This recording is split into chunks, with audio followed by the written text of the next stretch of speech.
Hello, welcome back. Today we're discussing Chapter 2, Lesson 7, Flowchart and Paragraph Proofs. So we have a warm-up, problem 1, 2, and 3, and I want you to go ahead and try those out. So now it's time to pause. When you get done, press play and we'll go over them. All right, see you in a bit. Okay, let's see how you did. The first one says, if the measures of two angles are blank, then the angles are congruent. Well, congruent means they have to be the same. So if the measures of two angles are equal or the same,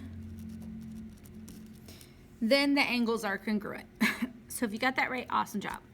The next one, if two angles form a blank, then they are supplementary.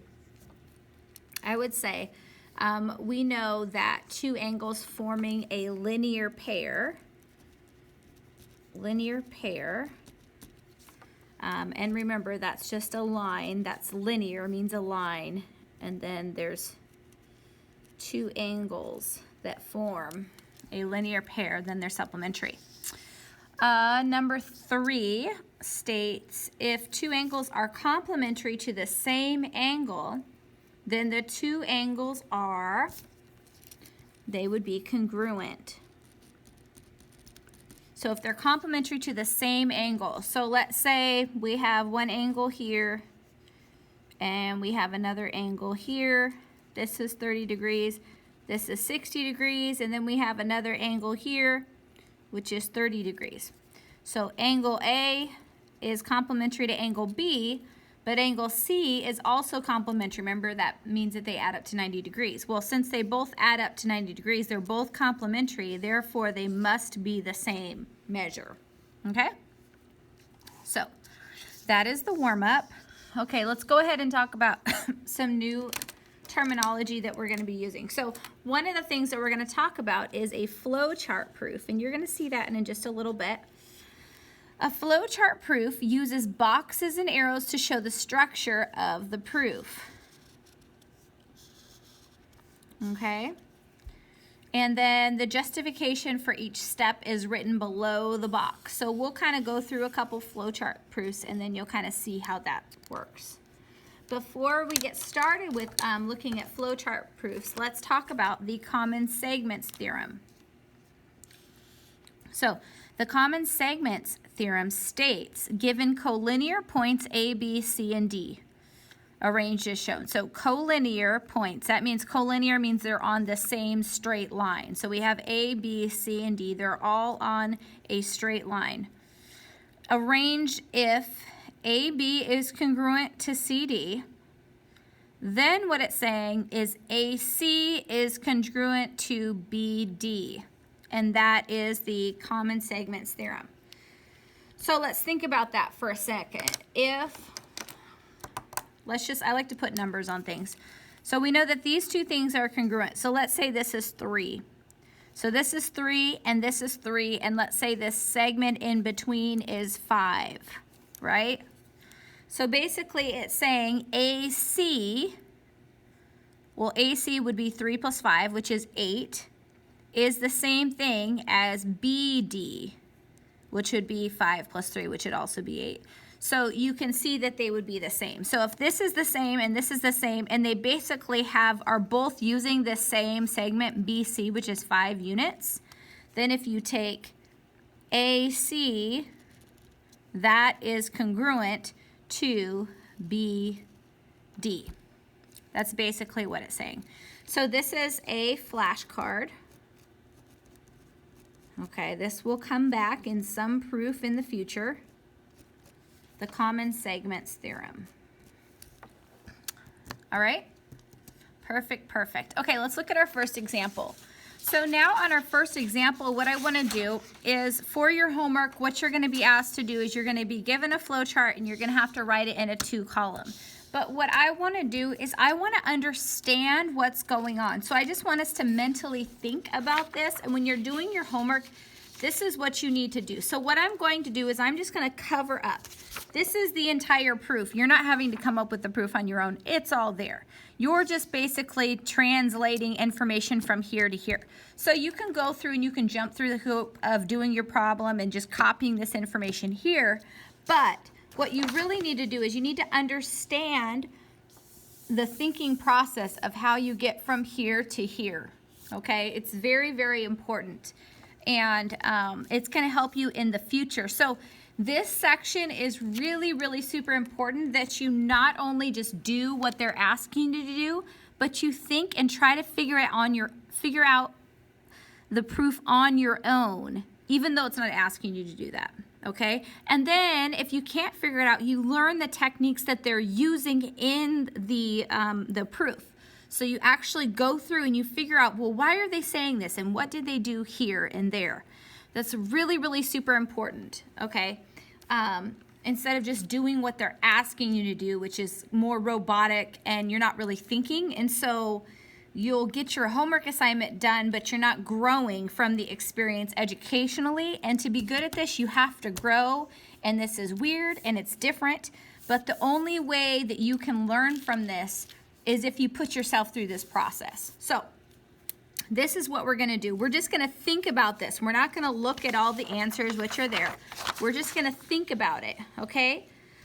So basically, we're given angle 2 and angle 3 are complementary. Right? So from that, that's the given. We know that we can write the measure of angle 2 plus the measure of angle 3 equals 90 degrees by the definition of complementary angles, right? So we know that we can do that. And then what do they give us? So angle 2 and angle 3 are complementary. Then they tell us that angle 1 is congruent to angle 3, okay? And then what we're supposed to prove is that angle 2 and angle 1 are complementary. So we have to prove that angle 2 and angle 1 are complementary. So if you look here, we know from this first bit, angle 2 and angle 3 are complementary. We can write this. And then it tells us angle 1 is congruent to angle 3. So angle 1 is congruent to angle 3. Well, then that means that I can just write an angle 1 there. Right, and then I would have angle 2 and angle 1 equaling 90, which is basically, you know, that right there. So I can't just insert this in because it's in the wrong format. So I'd have to change the format, right, to this format by the definition of congruent angles. And then from here, I could substitute that measure of angle 1 right in there. So then I'd have this. And then I could say, because they both add up to 90, I could say angle 2 and angle 1 are complementary because of the definition of complementary angles, which means you can go forward and you can go backward, because definitions are biconditional statements. So the conditional and the converse are both true. And then there we have it. That's how you prove this. So let's go ahead and look at how they do it as far as a flowchart proof. So if you notice, what we had is we had this given information here, angle 2 plus angle 3 are complementary. And then what we did is we did something with that information. So, and this is what will happen. So we have this given information, right? We did something with it. And then we took this other piece of given information, and then we did something to that, and then what happened is both of these pieces of information collide and have a mathematical baby. Okay, if you see here, we're using this, but we're substituting this in there. So this is the place where the two worlds collide, and then from there we go here. Okay, it's really important. A lot of times the worlds collide through substitution, which is true. We took this measure of angle 1 and we substituted it into this formula. And this is important to understand the structure, because this is how flowchart proofs are determined. So if you look here, this is almost like the yellow stuff, right? So we have our given information here. Angle 2 and angle 3, they're complementary. That is given. Okay, then that goes to right here, right? We're making that equation, and we can do that. And you do the, so from here, this information leads right into this equation, which is the definition of complementary angles. Now at this point, we can't go any farther. That is it for the yellow, right? So what do? We started with the other piece of given information, and we started kind of a new little group over here. So we started here, right? This is the given. This is where you write the justification. And then what did? We did definition of congruent angles. So that changed to right here, right? And then this is where they have a mathematical baby. We use this information and this, and you see how they come together? So we're using this to substitute in here. And then that is where we end up with this piece of information. So like both of the columns come together for this through substitution. And then from here, we can say what we needed to say. Angle 2 and angle 1, whoops, that's an angle. Angle 1 are complementary by the definition of complementary angles. And then there we have our proof. So that is the way of doing a flowchart proof. So for the actual problem, I hope going through that you understand the proof, you understand the given, you understand how they did that, and you kind of understand the idea of the flowchart. Okay, we'll go over more for flowchart proofs, so hopefully it will become more clear over time. Now, what the problem is asking us to do is to actually take this flowchart proof and just write it as a 2-column proof. Okay, so you basically just start here. We can go right here. We can start with this information. Angle 2 and angle 3 are complementary. And where did we get that? That was given, so we just write the reason right there, that is given. And then from there, that information translated here. So we can write the measure of angle 2 plus the measure of angle 3 equals 90.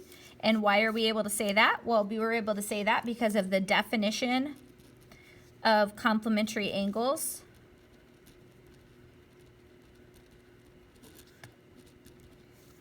Okay, so now we're basically to the end of that pathway. So now we have to jump up here and go to this given information. So we're just going to write that. Angle 1 is congruent to angle 3. And why can we say that? Well, that was given information. It's given all the way up here.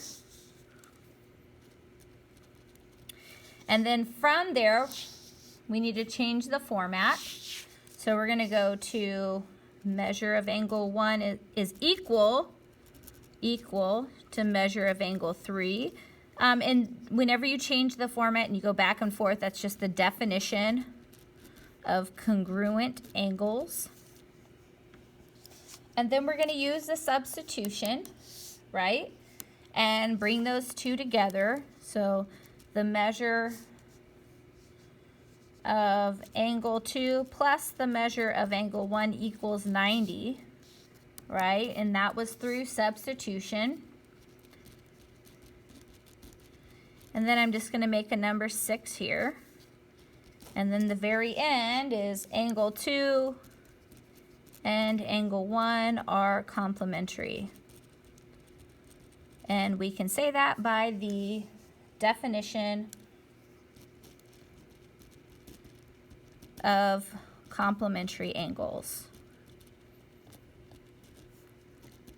So that's it. So I think that that's a good process. Like we tried to figure out the proof on our own without looking at it, right? And then we looked at the flowchart proof and we tried to understand, and we saw how they're basically the same thing. And then we took the flowchart and made it into a 2-column proof, which is really what the problem's asking you to do. But for success over all the chapters, you need to understand how all of this works, okay?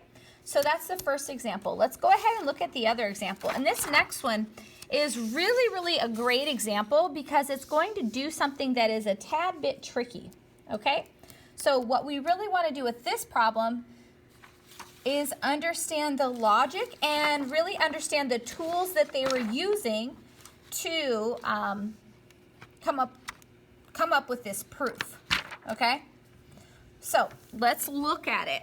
So first, what we're given is that RS is equal to UV. So there's that one tick mark. So both of these things are the same. Okay, that's great. Then ST is equal to TU. Okay, so what we need to prove is that RT is congruent to TV. Okay, and if you see that, you can see that RT is composed of something that has one tick mark and two tick marks, right? And TV is also composed of something that has one tick mark and two tick marks. So they are going to be equal. It's just how do we prove that? So let's go ahead and look and see what they do. So the first thing they do is they write down the given information, right? They write down RS equals UV and ST equals TU, okay? Now, from there, they do something tricky, okay? So they have the given information down. Then they do something tricky. So, and this is a tool, okay? So this is something that you should learn this particular type of tactic. So, and we'll talk about why they did this particular type of tactic in just a little bit. Okay, so we'll talk about it. Okay, so basically what we know is we know that RS and UV are the same, right? So RS is equal to UV. Okay? And what we know is that if we wanted to, we could add the same thing to both sides. So I could go plus 2 to both sides, right? And why could I do that? I can add the same thing to both sides because that is the addition property of equality. Equality. Right? I can add the same thing to both sides. Or I could go RS plus 2 equals UV plus 1 plus 1. Right? Because this is 2. This is the same and this is the same. They look different, but they are the same. And I could do the same thing by the addition property of equality. And so they're actually going to use this technique. So we have RS equaling UV. And instead of adding a number, what they're going to add are these two things to both sides because they're both the same. Okay, these are equal. So they're going to add ST to this side and TU to this side. Okay, these are exactly the same. So I'm giving them the same color. So when I add them to both sides, even though they look different, they are still the same thing. And you can do that by the addition property of equality, right?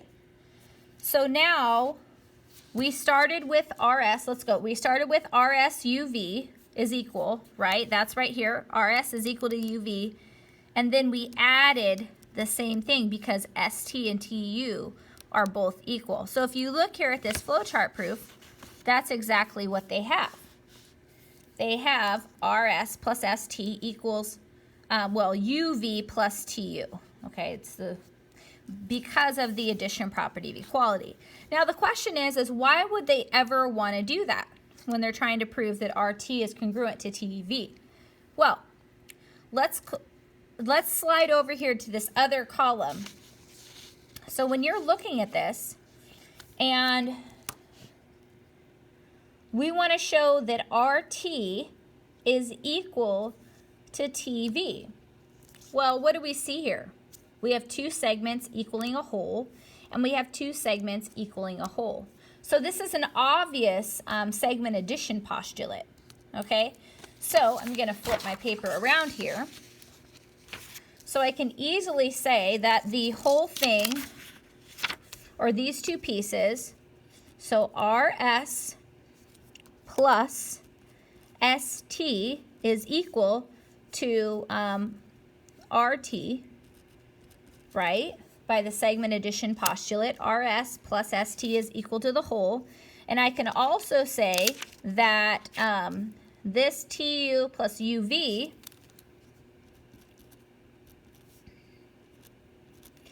is equal to the whole TV. All right? So if you look, we have basically two segment addition postulates. Where do we want to get? We want to get to saying that RT is equal to TV, right?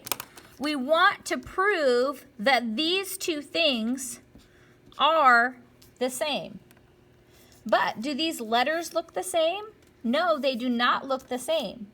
So at this point, from this information, we can't say that. However, if on this other side we build a proof, and I call it build, right? I'm going to review what we just did.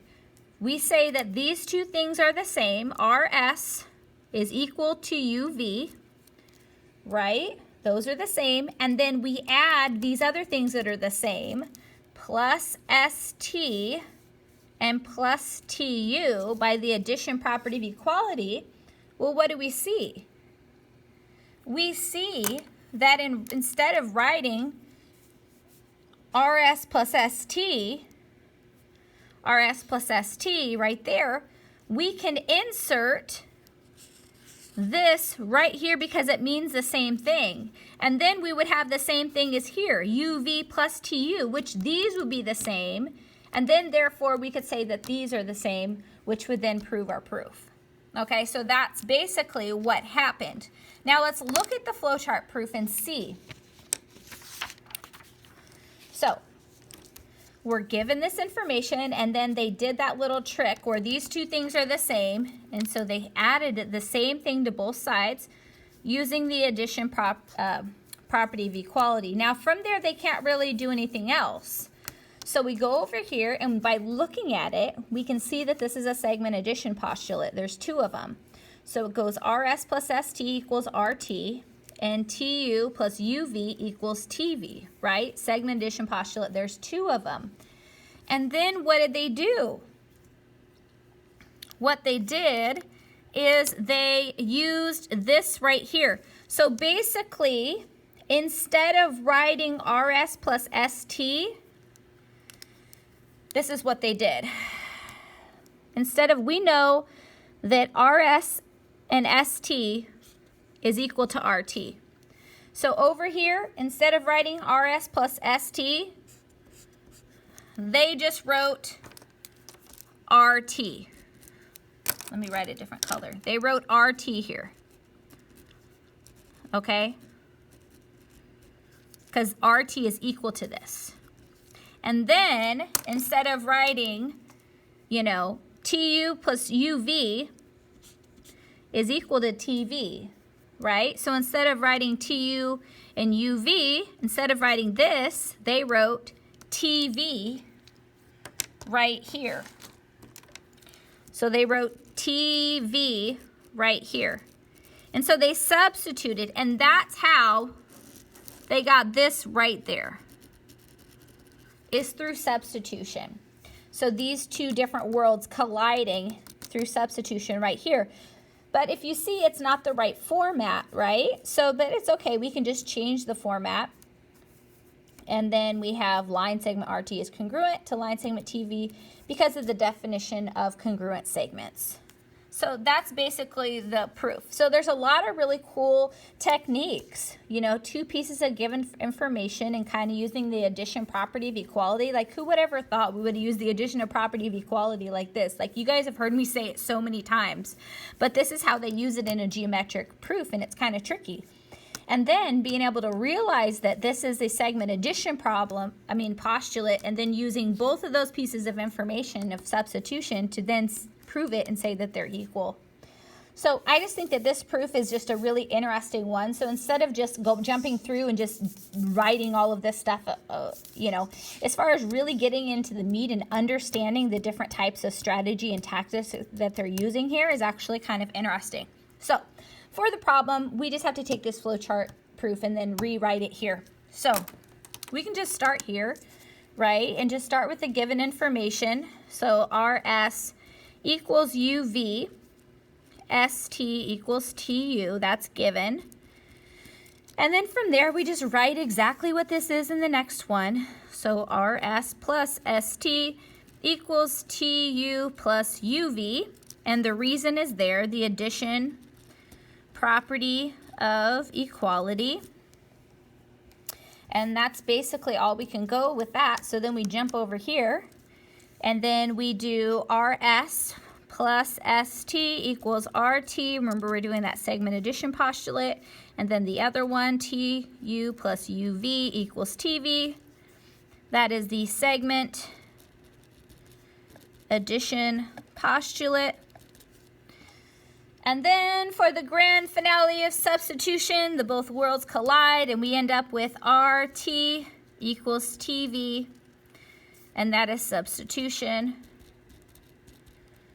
And then it's not the correct format, so we just need to go ahead and change that format to line segment RT is congruent to line segment TV by the definition of congruent segments. Okay, so that's that proof, and that's pretty much it. So hopefully you picked up those two techniques, and make sure that when you're doing your homework, you're also really trying to understand what's going on and learning the different type of techniques that are in your problems, because there's going to be new and different techniques that you want to kind of pick up on. So when you go into future chapters and you don't have that guidance, you can learn from these and remember, like, oh yeah, if I want to do that, I can just use the addition property of equality, or yeah, I could do that segment addition postulate and then get these things to look exactly like it and then substitute it in. So you're going to be using these techniques later when there's not going to be any training wheels on the problem. So really spend the time to understand what you're doing. And if you need to watch this video again because it wasn't quite clear, but you kind of got it, then just go ahead and do that. So yeah, so that's it. All right, we'll see you for example 2 in just a little bit.